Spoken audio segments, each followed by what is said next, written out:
The third presentation is by David Kilgour, who is the former Canadian Secretary of State for Asia Pacific, who was awarded the 2009 Human Rights Prize by the International Society of Human Rights for his comprehensive investigation in this field. He also was nominated for the 2010 Nobel Peace Prize. Thank you, Mr. Chairman.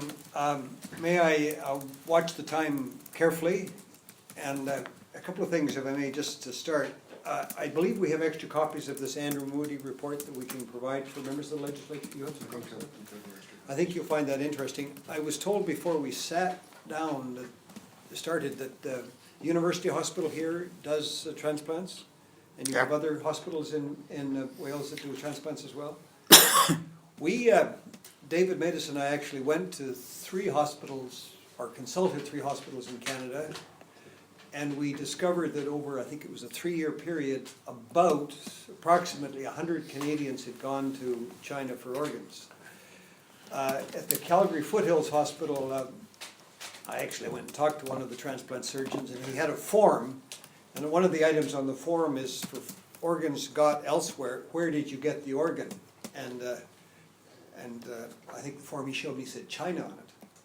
So I hope that your hospitals have those forms too as a health matter. I believe that falls very much under your jurisdiction as the Assembly. And you've heard this report about Britain as a whole. Mr.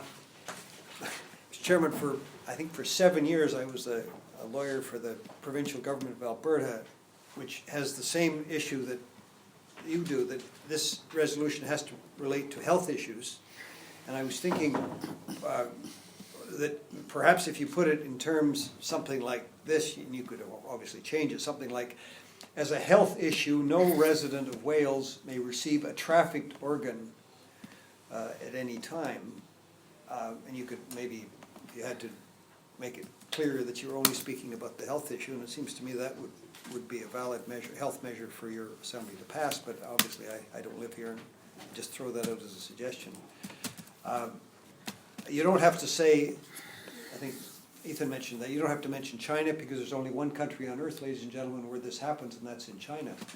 People say, well, people go for organs to this country or that country, and yes, they do, but as you, I'm sure all know, they only get one kidney, and the person who sells a kidney, or perhaps is tricked into giving up a kidney, has the other kidney, but it's only in one country on earth, to my knowledge, where the so-called donor is dead, because what they do is, what happens is that there are tens of thousands of people in forced labor camps in China.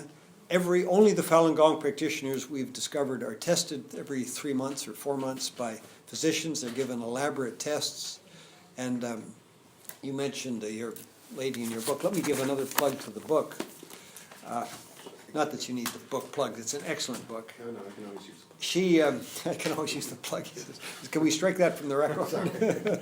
No. She makes the point that she was tested 8 times.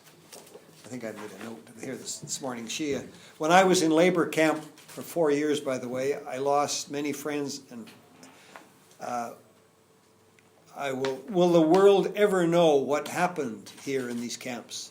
Basically, what happens is that if Ethan goes to get a new liver in China, he probably goes to the #1 People's Hospital in Shanghai. They do a number of tests, blood type, tissue type. Then they go on the computer and they find that there's a match for him out in work camp, say 75. Some poor man who's working 16 hours a day making things like toys for McDonald's, can you imagine? We've heard about this from people who got out of these camps, making Christmas decorations and the like, is dragged in, given a light anesthetic, and his liver is taken, and it's flown in a People's Liberation plane to Shanghai. He gets the organ and comes back to Cardiff, told he's got the organ from a convicted capital offense criminal. Yes, and that happens, but the vast majority of the people who are killed for their organs are Falun Gong practitioners who are convicted of nothing. You probably know it's a policeman can sign a form and you go away for three years to one of these camps. It's modeled after the ones used by Joseph Stalin in Russia and Adolf Hitler in Nazi Germany. I've got a few, I might mention a few things about what David Matus and I concluded that 41,500 Falun Gong practitioners had to be the sources of this many transplants over a 5-year period from 2000 to 2005. And Ethan has got figures up to, you go up to 2008, yeah. So it's a huge number of human beings are being killed for their organs in China, and it's a crime against humanity, and you and I, all of us, can do something to try to stop it. It is going to stop. The government of China is getting so much bad publicity over this, and David and I and Ethan have been in, I suppose we've been in 50 countries talking about this, and the pressure is building. We're near a tipping point, and you can help the tipping point by passing a resolution in your assembly, and they are going to stop it. Now, what have other countries done? I've got notes here, and the EU Parliament has passed a resolution last December which expresses deep concern over the persistent and incredible reports of state-sanctioned organ harvesting. Ireland, the Joint Committee on Foreign Affairs, unanimously passed a motion which called on the Irish government to support the UN and Council of Europe initiatives to oppose this horrible practice. Scotland, I'm told that organ harvesting is one of the points included in a bill being drafted at the moment. We're going there tomorrow. The U.S. Congress is considering a resolution 281 that says, quote, persistent and credible reports of systematic state-sanctioned organ harvesting from non-consenting prisoners of conscience is the basis for concern. And I believe that motion will pass either, it's already been passed by the House, but it may have to wait for January before the new Senate in the U.S. will pass it in both houses.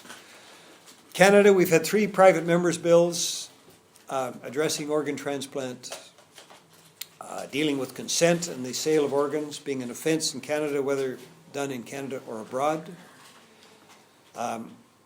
They also have provisions for requiring requirement for reporting and identifying people involved with organ transplant abuse.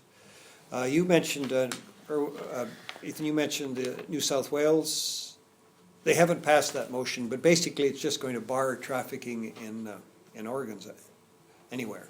Israel is the leader, absolutely the world leader on this now. Their health service was actually, insurance companies were paying people to go to China. They were paying their flights, they were paying for the organ purchases and all the related costs. And then one of the surgeons there, Dr. Jay Lavie, discovered what was going on, and they stopped it, and by law, and basically nobody goes from Israel now to China for organs. Now you may be saying to yourself, well, only a few people from Wales go, but I would argue that one person going from Wales or Canada or anywhere is too many, and we have to make it at least make it an offence so that doctors can say to somebody who want to go to China, they can say, this is an offence if you go from Wales, and we cannot help you with this.